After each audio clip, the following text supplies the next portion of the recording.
Meus queridos irmãos e irmãs, em Cristo Jesus, amigos ouvintes, a paz seja convosco. É um grande prazer estar com vocês mais uma vez e nesta oportunidade vamos fazer um resumo da nossa leitura diária e anual dos capítulos 32 e 33 do livro de Gênesis, onde estamos estudando diariamente. E o tema da mensagem de hoje é a noite de luta. E quero trazer aqui a nossa memória o seguinte: essa noite de luta ocorreu posterior ao pacto de paz entre Jacó e Labão.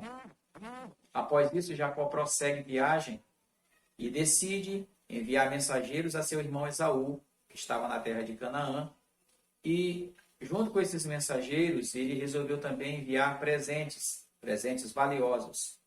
E ao se apresentarem a Esaú, eles deveriam se apresentar como servos de Jacó e apresentar a Jacó como servo de Esaú. E, claro, sondar o terreno como estava. Porém, ao se depararem com Esaú, eles percebem que quando Esaú se informa que Jacó voltava para Canaã, reúne 400 homens e parte em direção a Jacó. Imediatamente eles retornam ao encontro de Jacó e o informam disso.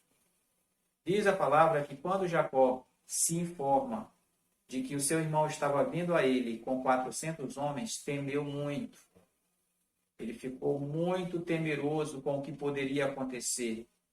Ele sabia do desejo de vingança do irmão, a sede do irmão, do seu sangue.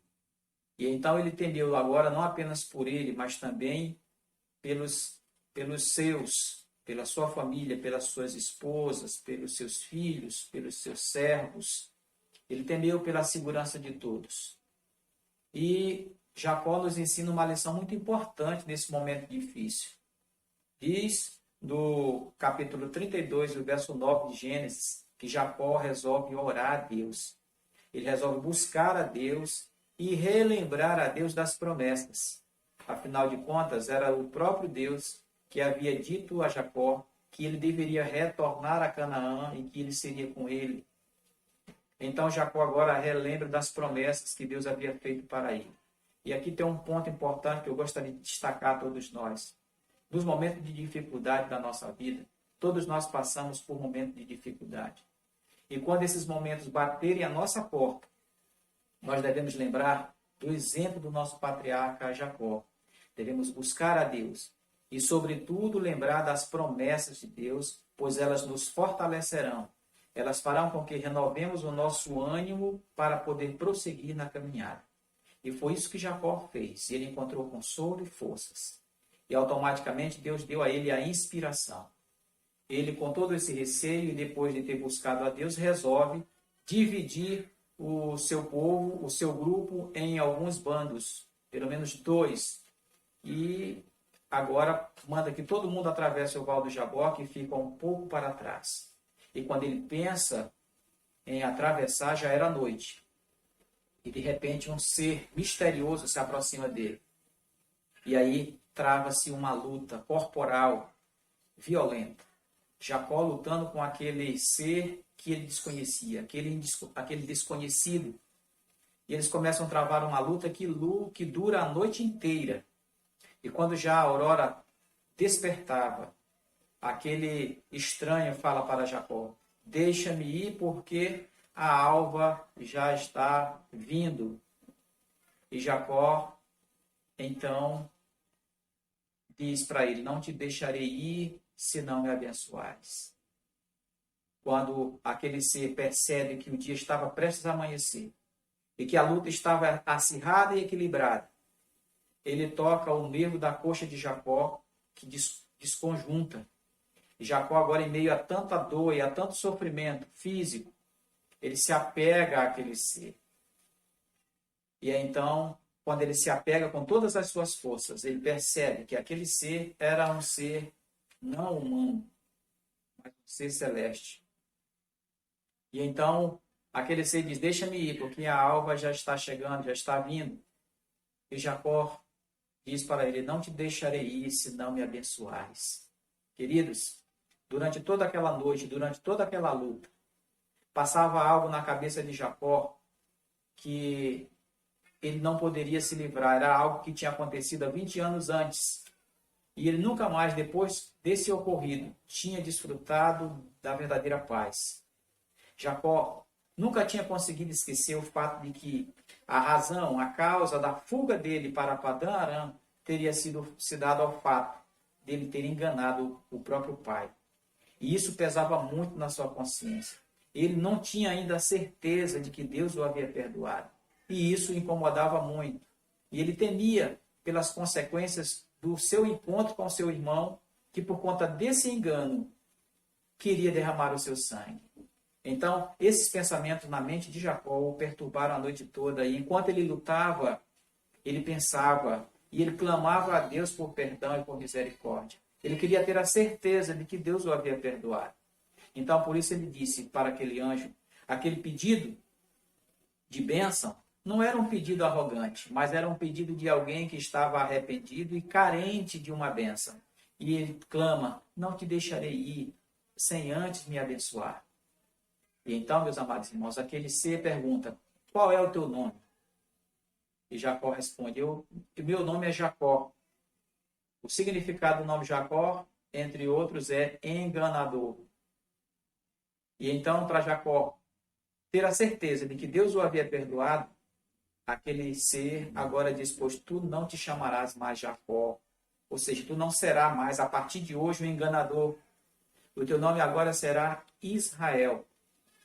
Porque tu lutaste com Deus como príncipe e com os homens e prevaleceste. O significado do nome Israel significa aquele que vê a Deus, aquele que anda com Deus, aquele que contempla a face de Deus. Louvado seja Deus por isso. E aí a gente percebe a mudança que houve na história de Jacó. Após aquela luta, após aquela noite, Jacó amanheceu aquele dia tendo a certeza, tendo a plena convicção de que Deus o havia perdoado. E agora o receio, o temor pelo encontro com seu irmão diminuíra, porque aquele peso que ele trazia na consciência agora foi disperso, desapareceu. Então, meus amados irmãos, eu considero essa noite de luta de Jacó com aquele anjo como um antes e um depois. Eu compreendo que aí é um ponto culminante na história de Jacó, em toda a sua trajetória. Antes, ele carregava o peso nas costas de ser um enganador. Agora, ele levava a leveza de alma de ter tido um encontro pessoal com Deus, de ter tido a sua vida transformada por Deus e que agora continuaria a sua vida com a sua alma leve.